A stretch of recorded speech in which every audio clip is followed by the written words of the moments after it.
Olá, você que está acessando ao Direito e Distorcido de hoje. O meu nome é Michel Cesarino, é um prazer tê-lo comigo neste momento. Agradeço por se inscrever no canal e por ativar as notificações. Hoje eu vou falar sobre misologocracia. É um termo que não é muito ouvido por aí, nem muito usado. Ele se refere aos que governam e têm ódio ao conhecimento, que não gostam do conhecimento, ou que veem no conhecimento algo não muito interessante. Para chamar atenção a isso, no sentido de entendermos mais essa postura, eu gostaria de lembrá-los da fábula do Andersen, A Roupa Nova do Imperador. É um conto muito interessante, bem curtinho. Eu tenho uma edição aqui, essa é uma edição de bolso francesa. Geralmente essas edições de bolso francesas, elas são muito, muito mais baratas, até que elas são mais baratas mesmo do que as nacionais. Então quem consegue ler no idioma vale a pena. A questão é que elas são bem poéticas, é bonito, claro, né? O trabalho ali feito no sentido de tornar a tradução mais poética, etc., é interessante. Não é uma tradução tão dinâmica quanto para o português ou para o inglês. E isso já faz parte de uma tradição que remonta a um termo chamado belle infidèle, as belas infiéis, que nós tínhamos ali em traduções francesas de grandes textos, por exemplo, por conta de uma editora que era a Belles Lettres, né, que traduzia clássicos gregos e latinos e optava-se geralmente nessas traduções pela beleza da poeticidade, né, uma beleza plástica, e muitas vezes o pessoal falava, nossa, aqui é tradução esplendorosa em termos de poética, mas toda tradução é uma recriação, não é original, então, de certa forma, eu penso que o tradutor ele deveria ser mais adequadamente reconhecido, citado nas bibliografias. Eu acho que é uma coisa que a gente deve fazer, apesar de muitos hoje não fazerem isso. Mas eu penso que é um trabalho bem criterioso. O da tradução requer muita formação e é uma maneira de se enaltecer o trabalho desse tradutor, reconhecendo o nome dele naquela tradução que é usada. Enfim, o que acontece em termos de misologocracia é que o Brasil ele é vítima dessa forma de governo e não é de hoje. Muitos anos você tem essa questão toda e você faz um cruzamento com a roupa nova do imperador, vai saber do que se trata.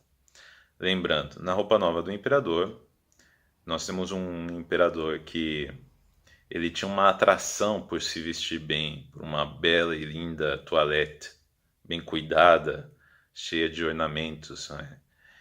E vocês poderiam até ambientar esse conto em termos de tempo, no século XVIII, por exemplo, naquelas cortes refinadas europeias. Pois bem, o imperador recebe em seu reino dois alfaiates que diziam ter a tecnologia, o conhecimento e a posse de um tecido maravilhoso que só os sábios, os inteligentes poderiam vê-lo. Então imaginem que situação, a apreensão da pessoa, já imaginando que talvez ela estando numa posição de relevo num governo, por exemplo, ela não enxergaria o tecido. E aí? Imagina o imperador pensando, nossa, mas se só os sábios veem, será que eu vou enxergar? E se eu não enxergar esse tecido? O fato é que não havia nenhum tecido e que era tudo golpe, tá? E imperador chega ali, vai conhecer esses homens, e eles fazem a apresentação do tecido com as pantomimas, que seriam aquelas mímicas, com as mãos, os gestos. Então, eles fazem o gesto de alguém que desenrola um tecido, de alguém que acaricia o tecido. Não existe tecido. Note muito bem, a pantomima, ela é muito importante, e ela é remarcada ao longo desse conto da Roupa Nova do Imperador. Por quê? Lembre-se, a pantomima dá forma gestual ao vazio, ao que não existe. Se vocês quiserem pensar em termos de analogia, a pantomima dá forma a ideias. E isso é muito interessante de se considerar, não só em termos de ideia, de pantomima e do próprio conto, mas também em termos de misologocracia. E o imperador fica muito temeroso, porque começa a imaginar: eu não vejo tecido, mas eu vou ter que fingir que eu vejo. Eu não vejo o tecido, ele está ali, mas eu não vejo. E agora? E agora? E agora? Então, essa é a situação. Os homens ficam, então, confinados num quartinho ali em que iam fazer a tecelagem e vão trabalhando, trabalhando. Recebem ouro em fio, recebem sedas, recebem várias coisas, porque afinal de contas seriam usados ali no tecido.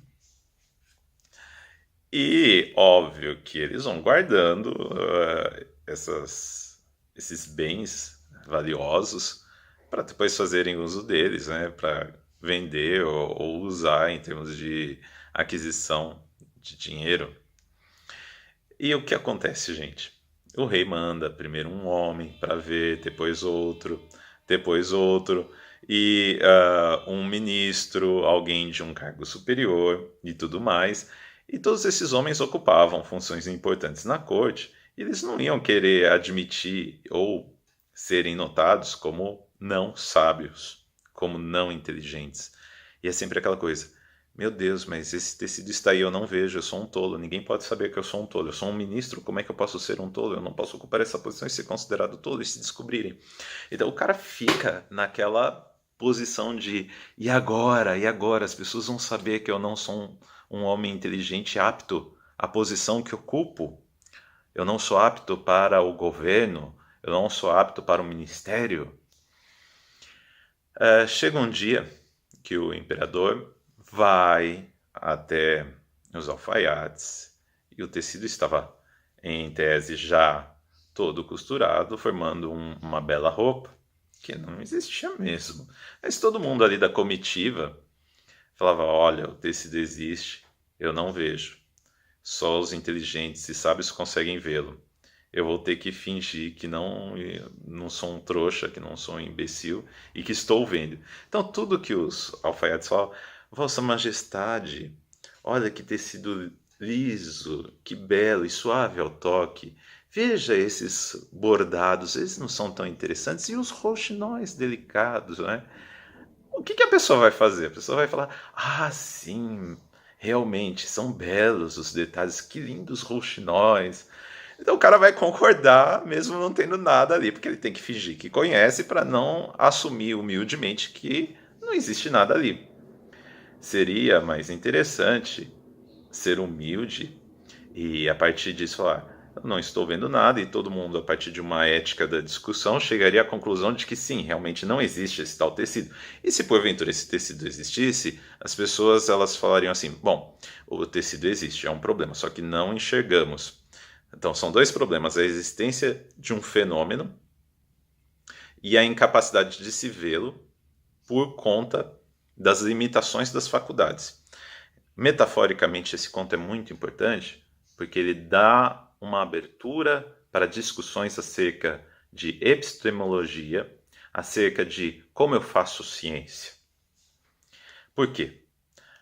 Alguns séculos atrás, eu era absolutamente incapaz de ter noção dos universos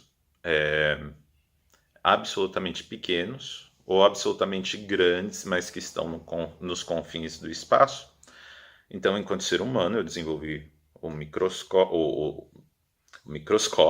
e o telescópio. Enfim, através de instrumentos que se adaptam às minhas faculdades, aos meus sentidos, eu consegui ter a possibilidade de estudar fenômenos que eram inapreensíveis anteriormente por meus sentidos e minhas faculdades. Ora, numa ética de discussão em que as pessoas se unem e começam a estudar o problema, ou seja, a existência ou não do tecido, se existe ele é visível ou não, se ele é invisível pelo fato de eu não ter uma faculdade apta a vê-lo, então eu preciso desenvolver um método para vê-lo.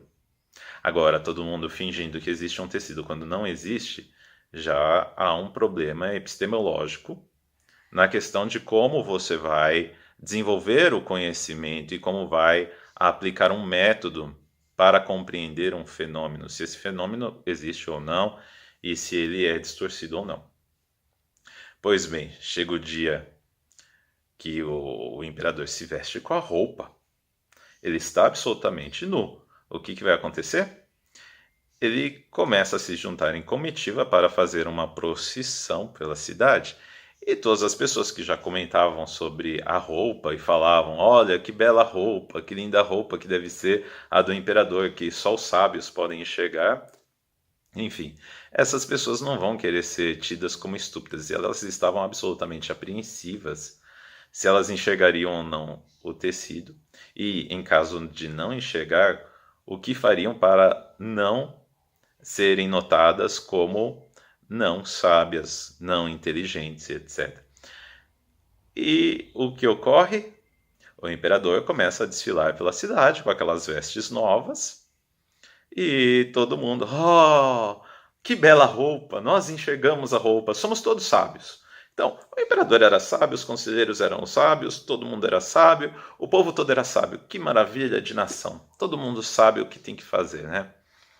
Pois bem, até que uma criancinha, tem que ser a criancinha, né? Ela vira e fala assim: o imperador está sem roupa. Então o pai da criança fala: olha só, inocente. Realmente ele está falando que. E todo mundo começa a cochichar. E nisso, nesse cochichar, as pessoas saem daquele estado de talvez transe ou o que quer que seja, estupefação, e começam a comentar. Óbvio que se instaura uma discussão, e a discussão começa a ser notória de um para outro, e as pessoas chegam à conclusão: realmente o imperador está sem roupa. Gente, está na hora de pensar em termos de conhecimento. Nós vemos políticos sempre batendo na mesma tecla: saúde, educação, saneamento. São sempre aquelas mesmas palavras que elas parecem que significam alguma coisa, mas se tornaram moeda gasta. Então a gente escuta aquilo, acende uma luzinha, a gente fica igual cachorro esperando comida, balançando o rabinho assim. E aí parece que já disseram algo, quando não disseram nada. São palavras que se tornaram tão gerais, tão moeda gasta, que só de você ouvir parece que o sujeito está falando alguma coisa ali interessante. Cabe falar: mostre o projeto, mostre-me dados, de onde você vem e para onde você vai, como é que você faz um cálculo. Há um texto muito interessante do Diderot chamado Plano de uma Universidade, que foi escrito ali no século XVIII, então ele falava muito da necessidade de você planejar as coisas, usar dados, cálculos, não é? Em termos de como você estabelecer diretrizes para bem conduzir uma sociedade. Ele falava que era mais fácil você ter um homem de talento nascendo entre as choupanas do que num castelo, porque havia mais choupanas do que castelos. Então, em termos de probabilidade e de possibilidade, considerando num viés de matemática, está certo. Se você tem um universo de eventos maior num certo campo, e esses eventos eles têm uma expansão bem grande ali, obviamente que você tem a possibilidade de encontrar um elemento que você busca aumentada nesse campo de recorte. Então, no campo das choupanas, você tem mais choupanas, no campo de castelo, você tem menos castelos. Então, onde eu vou encontrar uma pessoa talentosa? Eu preciso viabilizar para que a possibilidade venha a se fazer dentre o lugar onde há maior probabilidade. Então, eu tenho que fornecer conhecimento para o povo, porque eu posso ter um grande gênio ali, já que você tem menos pessoas concentrando mais renda num outro polo, acabamos por ter muitas vezes uma elite que, alguns bem intencionados, que têm um amor ao conhecimento de verdade, outros que na verdade só têm uma tintura de conhecimento para não se mostrarem tolos como são. Vemos até aqueles que compram arte, que frequentam espetáculos, não por terem gosto, mas é por ter uma tintura de sabedoria, de cultivo, e na verdade é puro snobismo, né? É o valor comercial que a arte acaba adquirindo na mão dessas pessoas. Por isso é importante pensarmos muito nesse conto da roupa nova do imperador e da misologocracia que impera no Brasil há séculos, e não nos deixarmos seduzir por palavras generalistas que são usadas exatamente para passar a ideia de algo profundo, mas na verdade tem vagueza. Então você fala, eu vou melhorar a saúde, eu vou melhorar a educação, os idosos vão ter seus salários aumentados ali do INSS, etc, etc. Enfim, tudo geral. Mostre-me de onde veio e para onde vai, e o que tem ali no caminho, por favor, né?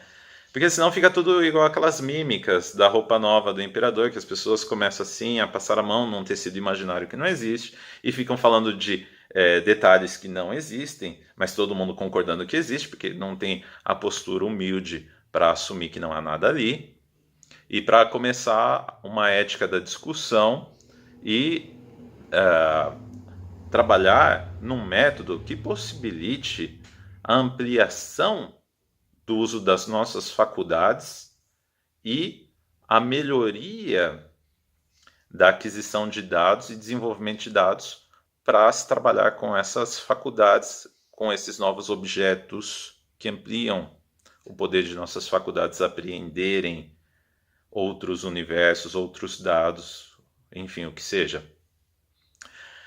É isso, gente. Eu acho que esse campo ele é bem vasto. Eu pretendo fazer outro vídeo logo mais e falar mais dessa questão da roupa nova do imperador e da misologocracia e dos dados e das faculdades humanas. Grande abraço a todos. Que tenham uma excelente semana.